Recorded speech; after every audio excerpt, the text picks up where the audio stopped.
Muy bien, les voy a leer un parrafito más sobre el origen de los mitos y después hablaremos un poquito de los tipos de mitos.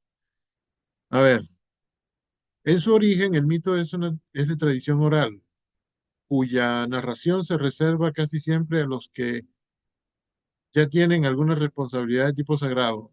Ah, me doy cuenta de que había leído esta parte ya, ¿no? Bueno, se reserva a quienes tienen responsabilidades sagradas. Asimismo, las ocasiones en las que se narran los mitos son sagradas, en una ceremonia, durante una fiesta, etcétera. A veces la misma narración eh, se constituye en rito, debería decir, como cuando se propone obtener determinados fines, por ejemplo, entre algunos pueblos polinesios se relata el mito de la creación para ayudar en un parto difícil. Ah, muy bien, claro.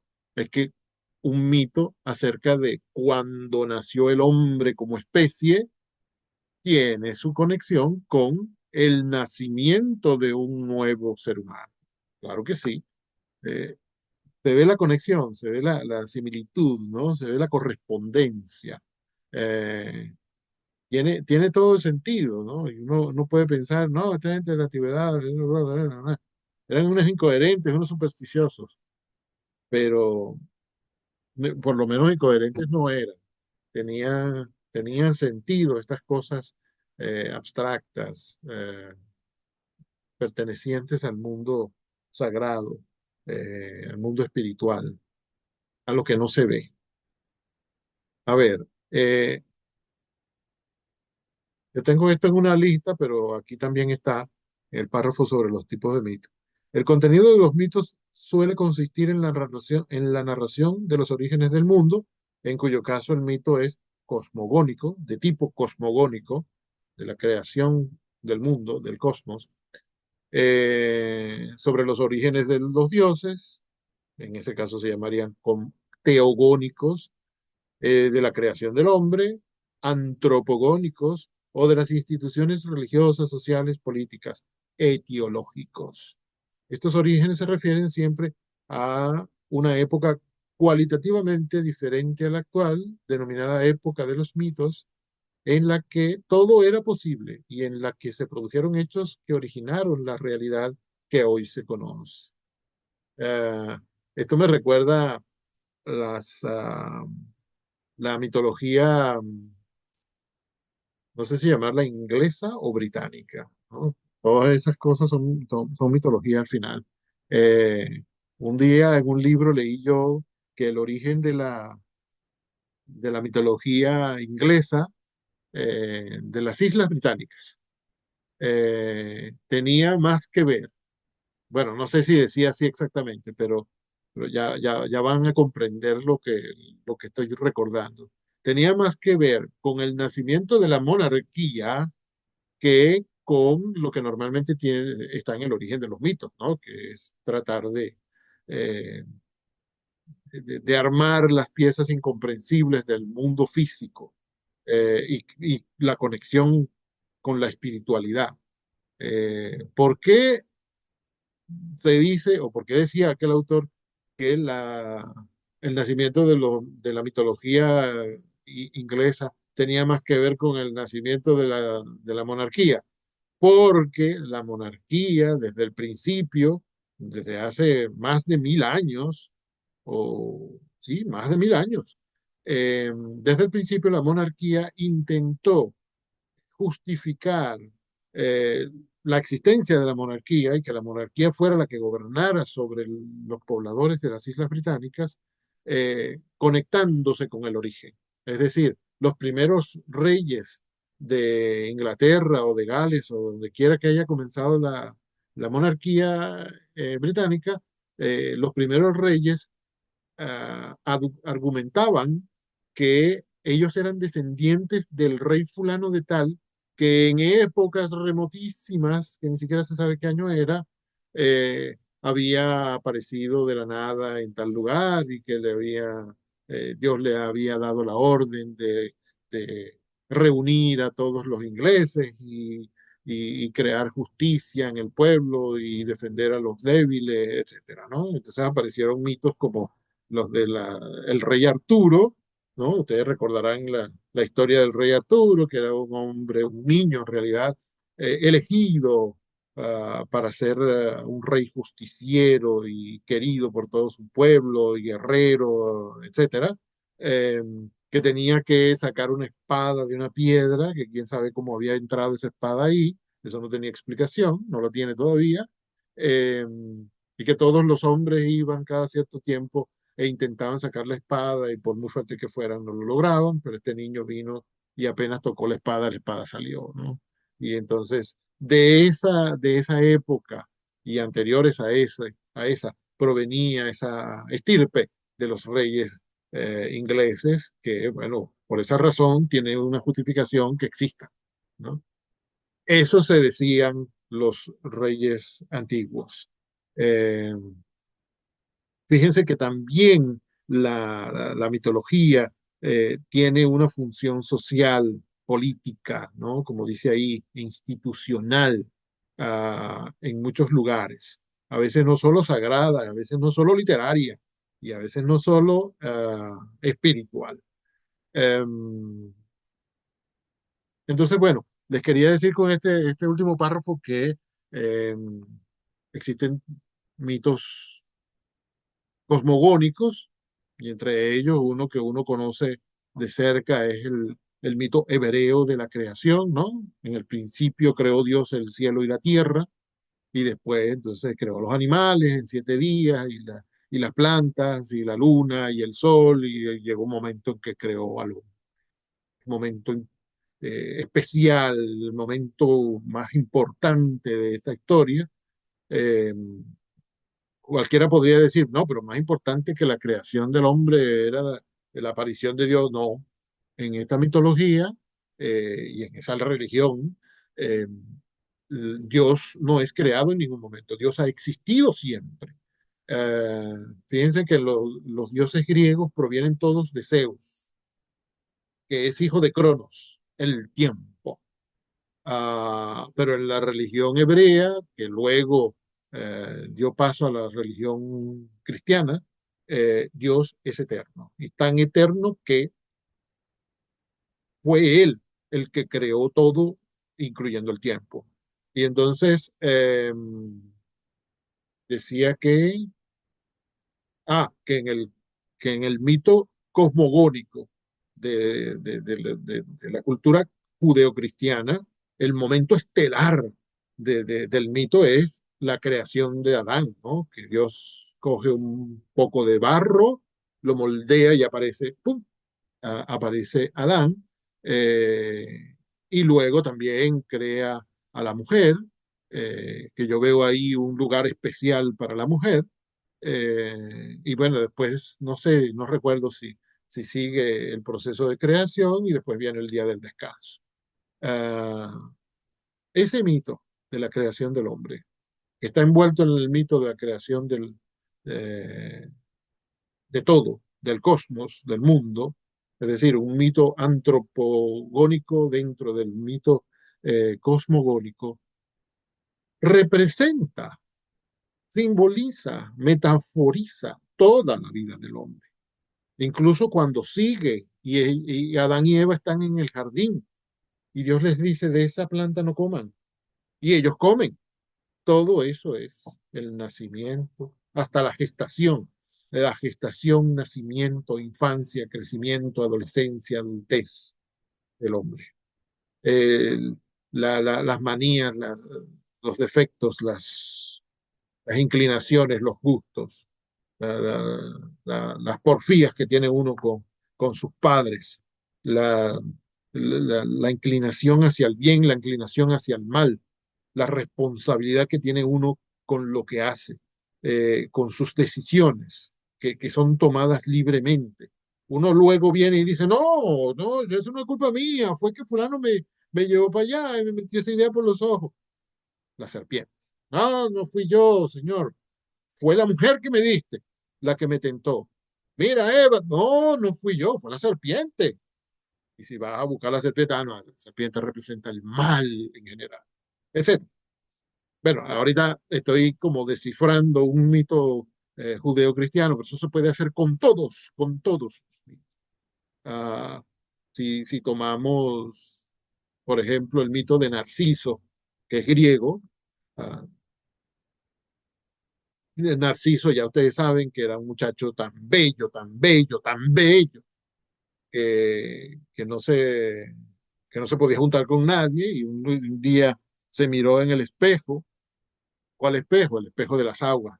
Se miró en el espejo. Se miró en las aguas accidentalmente. Sus ojos cayeron en su propia imagen, que era reflejada en un estanque, una laguna, no sé, y le pareció tan bello lo que estaba viendo, que era él mismo, que quiso aprehenderlo, quiso tomarlo para él, quiso poseerlo y cuando se estiró para agarrar eso, se cayó al río, ¿no? Se cayó a la laguna, no sé. Eh, y eso representa una característica de los seres humanos, ¿no? A nada en el mundo queremos tanto como a nosotros mismos. Nadie nos parece tan bello como nosotros mismos. Nadie nos parece que es tan digno de alabanza como nosotros mismos. Todos los seres humanos padecemos de eso. Bueno, eso puede ser visto como un padecimiento, puede ser visto también como eh, una característica positiva, no sé.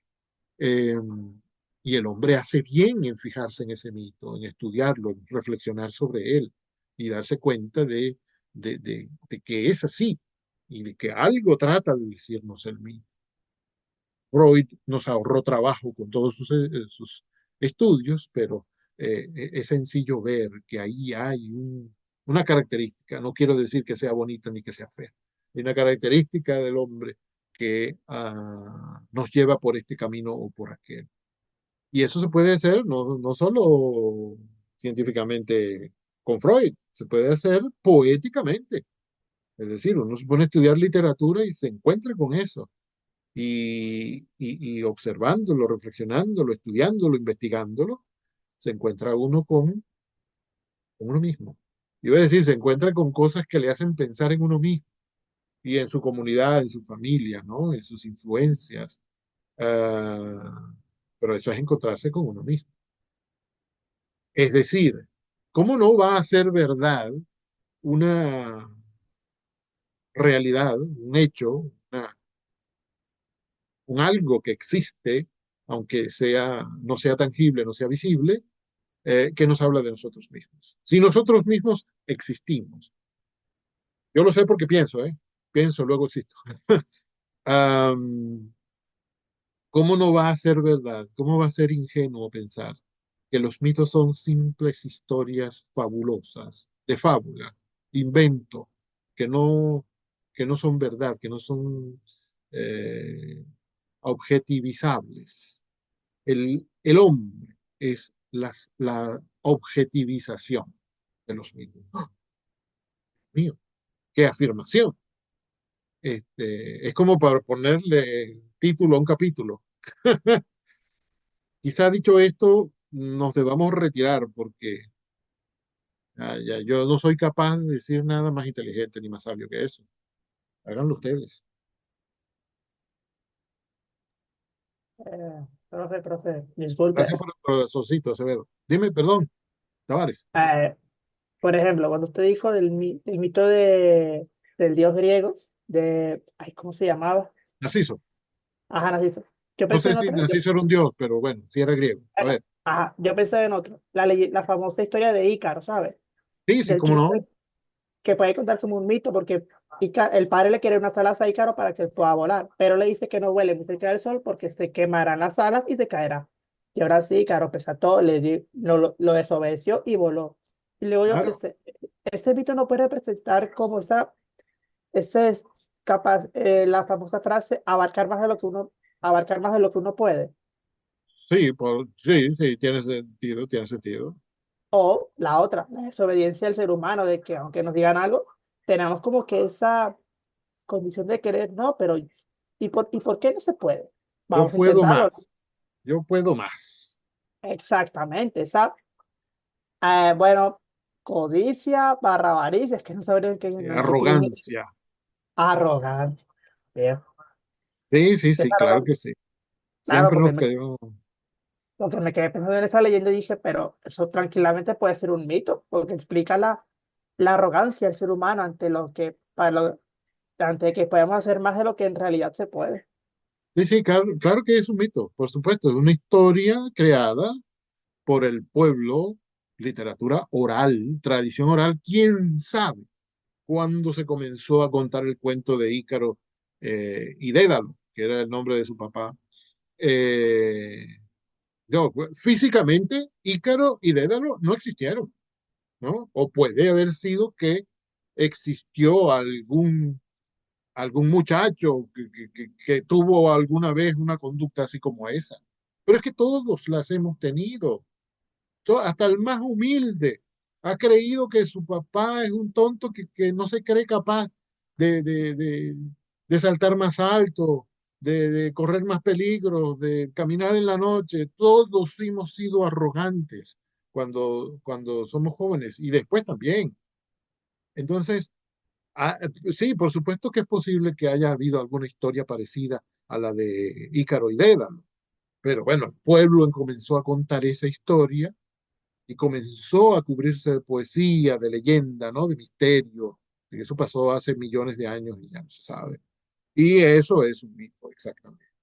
Y seguramente nació también en la atmósfera sagrada, ¿no? Porque, bueno, los griegos, a pesar de todo lo que desde nuestro punto de vista actual, y ya que desde otro punto de vista religioso, ¿no? Con la influencia judeocristiana que tenemos nosotros, a pesar de lo que podemos nosotros llamar excesos de los griegos, ellos estaban actuando en correspondencia con sus parámetros religiosos sagrados, ¿no? Que no son los mismos que los nuestros, no son los actuales. Y además era otra religión. Y además era de la antigüedad. Eh, entonces, la enseñanza, lo que queda, que es muchísimo, es el símbolo que ha sido perfeccionado por el tiempo, por las diferentes versiones, por las diferentes visiones, por la experiencia de los que han repetido ese cuento durante miles de años. Y entonces nos queda esa historia que uno dice, mira, como dices tú, se puede relacionar con con la desobediencia.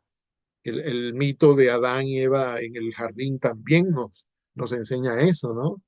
Mi padre me da la libertad de comer todo lo que a mí se me antoje en el jardín, pero me da un límite. El hombre no puede vivir sin límites. Peligrosísimo, es contrario a su conveniencia vivir sin límites.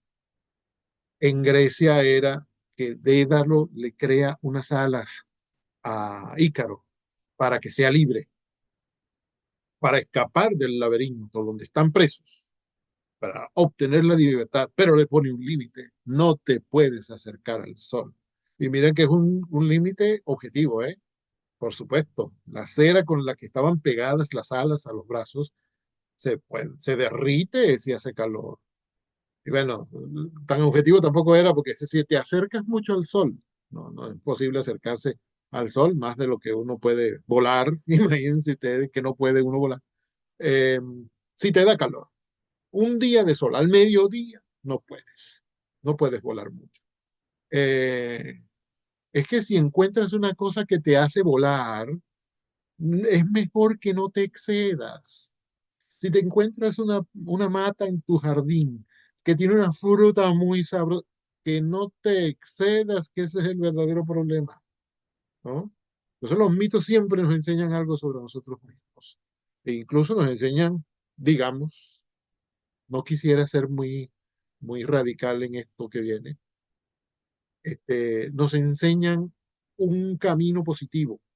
No quisiera ser muy radical porque, bueno, por el asunto de las diferencias de parámetros, que con los judíos también tenemos unas diferencias de parámetros, y la historia esta que cuento de los judíos de Adán y Eva, también proviene del mundo hebreo y de la antigüedad, también proviene de la antigüedad. Entonces, no quisiera relacionarlo solamente con la enseñanza para lo positivo, pero en definitiva tiene que ser eso, ¿no?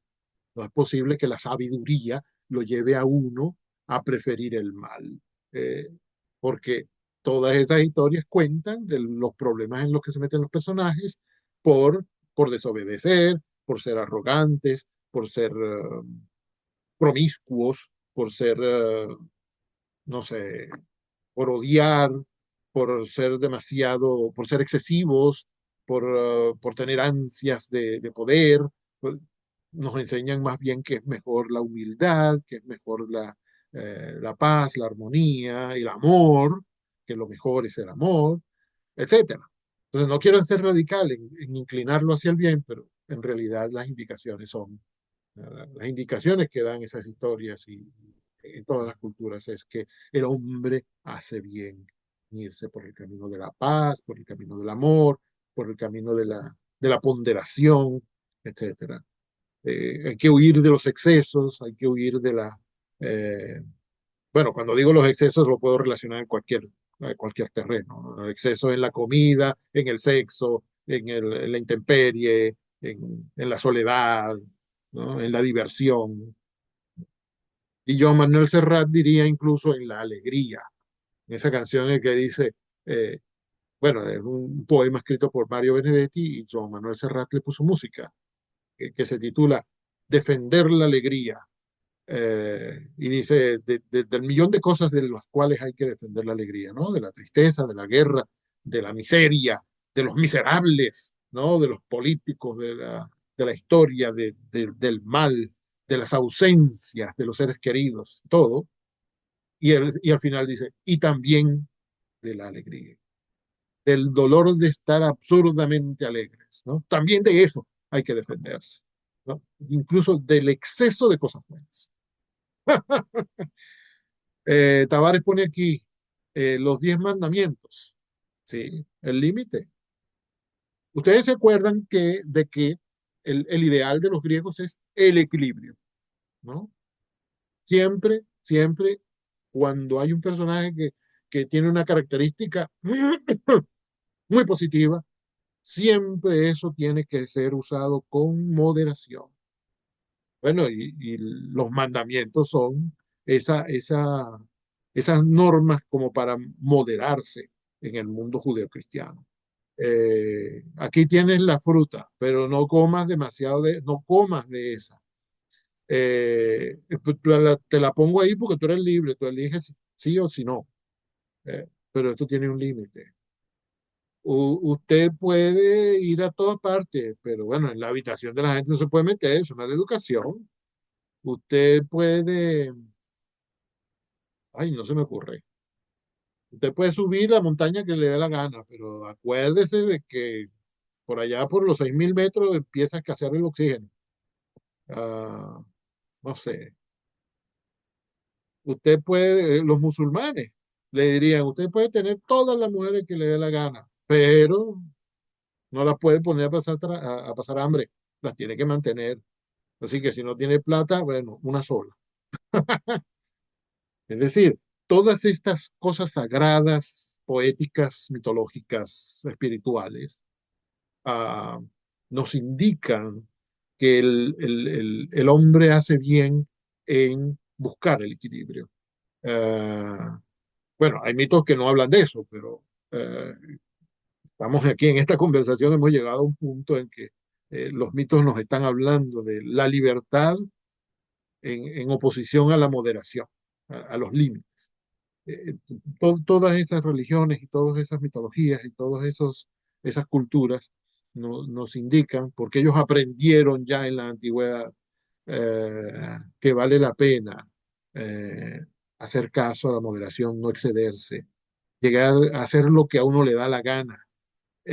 Pero, como dirían los revolucionarios franceses de 1789, hasta donde moleste a los demás. El artículo 1 de la Constitución de 1792 de la Revolución Francesa decía, la libertad consiste en poder hacer todo lo que uno quiere, siempre que eso no perturbe a los demás, perturbar de cualquier forma, ¿no? Usted tiene permitido fumar, claro que sí, eso es su derecho, usted le da la gana de morirse por fumar, eso es asunto suyo.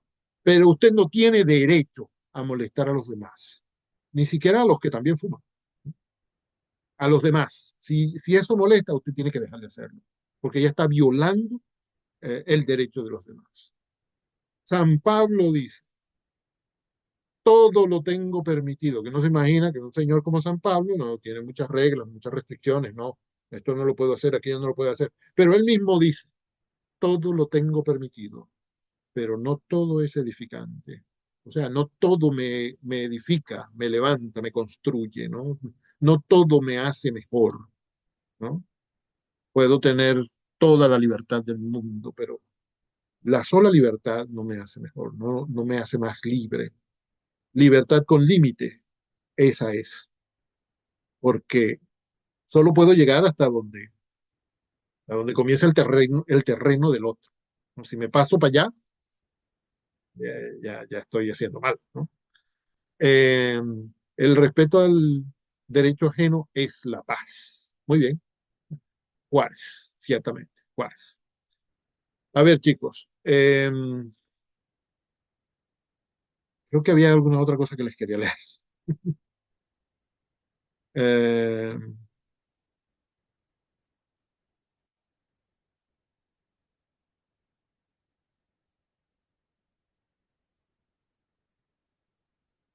¿Cómo se cerró la carpeta de mitos? ¿Hay alguna pregunta? ¿Algún comentario más?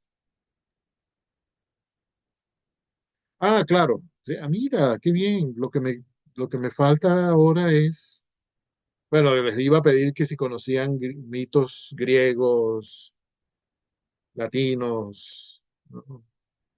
Judíos, cristianos, escandinavos, hindúes, chinos, ¿no? Los hay en todas partes por montones, ¿no? Como para repartirle 25 mitos a cada ser humano que viva sobre la Tierra. Los hay para todo, porque el ser humano, a pesar de la apariencia tangible que tiene, el ser humano es infinito. Entonces, todas las historias que crea para hablar de sus características son infinitas también. Ustedes mencionaron a Ícaro y Dédalo, pero también podemos mencionar a Prometeo y el fuego. ¿Se acuerdan de esa? Ese, ese mito. ¿Quién conoce a Prometeo? Ah, Sucre, adelante. Te quedan 10 Profe, ¿sabe minutos. que yo no conozco a Prometeo? O sea, conozco el mito, pero yo le quería preguntar, era Sí. sobre un mito que me hizo recordar esta clase, pero ya no recuerdo el nombre. El mito creo que es indígena, se trata de el origen de la luna y no recuerdo bien de qué se trataba, pero recuerdo que había una cesta y recuerdo que tenía como una bola de luz y como que en algún momento la bola de luz se separó de la cesta y la cesta creó la luna y la bola de luz el sol. ¿Sí se acuerda de qué mito es? Sí, sí, sí. Creo que lo tengo aquí en esta lista que estoy leyendo, ¿no? El primero que estaba era Prometeo y el fuego. Me parece que bueno, que los investigadores que han transcrito ese mito, que lo han vuelto texto escrito y que lo han hecho texto literario, porque hasta hace poco, cuando digo hace poco pueden ser 100 años, ¿no? Quizás no tanto, pero sí, cerca de 100 años. Los que han convertido eso en texto escrito, porque es literatura oral desde el origen de esas comunidades indígenas, lo han titulado, creo que es el que tú dices, el dueño del fuego o el dueño de la luz. Sí, sí es ese, gracias. Ok, yo creo que tengo ese texto aquí en la computadora en alguna parte y si no, lo debe tener mi hija entre sus libros, ¿no? Me parece que también lo tiene, sí, lo voy a buscar. El dueño del fuego. Gracias, Eh, profe. una historia hermosísima, Sí, a mí me hermosísima. encanta demasiado. Por eso a lo que empezaron a hablar de mitos, yo me acordé de ese, porque si no me Sí, equivoco, lo leí súper chiquita en los libros que nos daban en primaria, sí, que había uno de castellano que traía full mitos, y entonces yo recuerdo haber leído ese y me gustó tanto que todavía lo recuerdo, pues. qué maravilla. Bueno, después de los mitos así como mundialmente conocidos, Iba a pedirles que me dijeran si conocían algunos venezolanos, que tengo una lista aquí. Muy bien, me alegra mucho haberte recordado eso. El mito de Prometeo, no, ahorita no tengo muy clara la historia, pero se trata de ese, creo que era mortal Prometeo, y fue capaz de robar el fuego a los dioses. El fuego era privilegio de los dioses, ellos lo usaban para lo que se usa el fuego. eh, Podía ser positivo o negativo porque podían amenazar a los mortales con él, castigarlos, etcétera. Pero un día Prometeo se dio cuenta de que el fuego podía ser útil, ¿no? Y además de que podía ser útil para la vida cotidiana, la vida práctica, también representaba algo, podía representar algo para el ser humano como ente espiritual también, como para el interior del hombre. O quizás no fue que se dio cuenta de eso, sino que ahora que uno conoce la historia, uno se dice, ah, claro, pero es que el fuego también es metáfora de todo lo que uno lleva por dentro. Y entonces Prometeo fue capaz de robar el fuego para dárselo a los hombres. No solo para la vida práctica, sino para que fueran un poco como dioses, ¿no? Para que tuvieran también rasgos de los que tenían los dioses, que eran seres superiores, que sin embargo, hay que recordar siempre, eh, envidiaban a los seres humanos, porque los mortales podían morir. La inmortalidad era un peso para los dioses griegos y por tanto envidiaban la mortalidad, ese rasgo que tenían los mortales. Mortales. No se decía seres humanos, se decía hombres, sí, pero mortales era el nombre de los seres humanos en Grecia, porque para ellos todo partía de los dioses.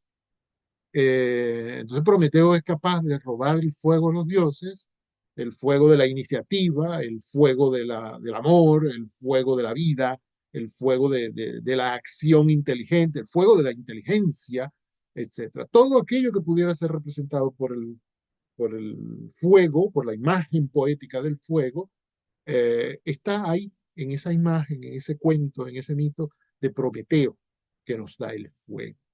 Eh, la esfera judeocristiana me viene a la mente ese cuadro de Miguel Ángel, bueno, no es un cuadro, es el fresco de la Capilla Sixtina, en que está casi toda la Biblia, todo el Antiguo Testamento. Eh, Esa imagen en que está Dios estirándose para tocar el dedo de Adán y Adán ahí echado así, como sin ánimo, bobo, medio dormido. Apenas levanta un poquito el brazo, pone la mano así. Tiene Dios que estirarse. Dios es el que le va a hacer un favor a él y es Dios el que se tiene que estirar. Ustedes han visto flojera. Así somos los seres humanos. Todos. Tiene que estar Dios detrás de nosotros para que podamos nosotros ser alguien. Eh, Esa es una lectura de esa imagen, de ese mito. Entonces está Dios estirándose para comunicarle la vida, la inteligencia, el espíritu, ¿no? El raciocinio, la libertad, etcétera, a Adán, y el Adán ese medio dormido. Bueno, me relaciono en este momento esa escena con la escena de cuando Prometeo le robó el fuego a los dioses, ¿no? Eh, en este caso, miren que es el hombre el que tiene la iniciativa de ir a buscar ese fuego de la vida, de la inteligencia, del poder de crear, ¿no? Del poder de ver las cosas con objetividad, etcétera. Bueno, si me detengo en cada uno de los títulos que tengo aquí, que son poquitos, se va a acabar el tiempo, que ya debe estar por acabarse. Tengo también ahí Perseo y Medusa, aquel muchacho que le corta la cabeza aquella criatura cuyos cabellos eran serpientes y que uno no podía mirar porque se convertía en una estatua de piedra. Eh, el vuelo de Ícaro, la caja de Pandora, eso es una cosa hermosísima, ustedes lo conocen, ¿verdad? Díganme que sí al unísono. Sí, Sí, Ok, el mito de Pandora es lo, hermosísimo también. Y, ajá, perdón. Orfeo, Eurídice, Teseo y el Minotauro. Teseo y el Minotauro. Teseo, con la ayuda de Ariadna, logra matar al Minotauro que vivía en el laberinto donde sacrificaban todos los años a los jóvenes de Tebas. Bueno, las 12 pruebas de Hércules, el rapto de Perséfone, el rapto de Europa, la leyenda de Narciso. Ahí dice leyenda. Pero entre los venezolanos, a ver, ¿qué mito conocen ustedes? bueno, yo solo bueno, me conozco el más conocido de todos, el del Silbón. El Silbón, sí. ok, profe. ¿Cuál es la Está historia del Silbón? Perdón. eh, uno que se llama La Bola de Fuego. No recuerdo Ajá. muy bien el cuento, pero sé que por Palo Negro mi tío me dijo que pasaba. Y no, me echó ese cuento cuando yo estaba chiquita. Está ese que es el de la bola de fuego, el silbón, la sayona y la llorona. He Son los visto, cuatro. he, he visto en alguna parte el título La abuela de fuego, pero no conozco la historia. Sí, sí, sí. O sea, a mí me la contaron, pero yo estaba muy chiquita, tenía como 8 años. Quedé un poco asustada, pero nada, ya pasaron 10 años y se me olvidó un poco todo. Me gustaría volverla a buscar porque es Sí. interesante. Estaba a punto de decirte, bueno, de decirles a todos que esta es una buena oportunidad para conocer esas historias que pertenecen, voy a decirlo de manera demagógica, como si fuera un político haciendo campaña, que pertenecen a nuestro pueblo. Es decir, esta clase trata de literatura escrita en nuestra lengua, es decir, nuestra literatura, que tiene que ver con nuestra historia. Y si tiene que ver con nuestra historia, tiene que ver conmigo, ¿no? Con nosotros.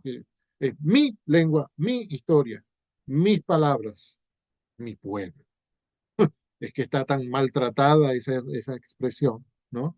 La historia de mi pueblo, la literatura de mi pueblo, esa es la mía, ¿no? Es que está en mi idioma. Uno tiene que conocer eso, porque si no, ¿con qué, con qué cargamento de cultura va uno a otro pueblo? Cuando uno llega a París, por ejemplo, le pregunta, mira, y entonces, ¿cómo es la literatura venezolana? Uno dice, ay, no, es que yo lo que leo son los bestsellers que escriben los americanos y lo que escriben ustedes. Bueno, ¿y los tuyos? ¿No?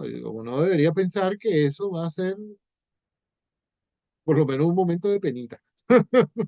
Entonces yo siempre animo a los estudiantes a que se pongan a buscar esos mitos que existen en todos los pueblos. Y yo mismo me pongo en eso también cada vez que paso por esta parte del proceso.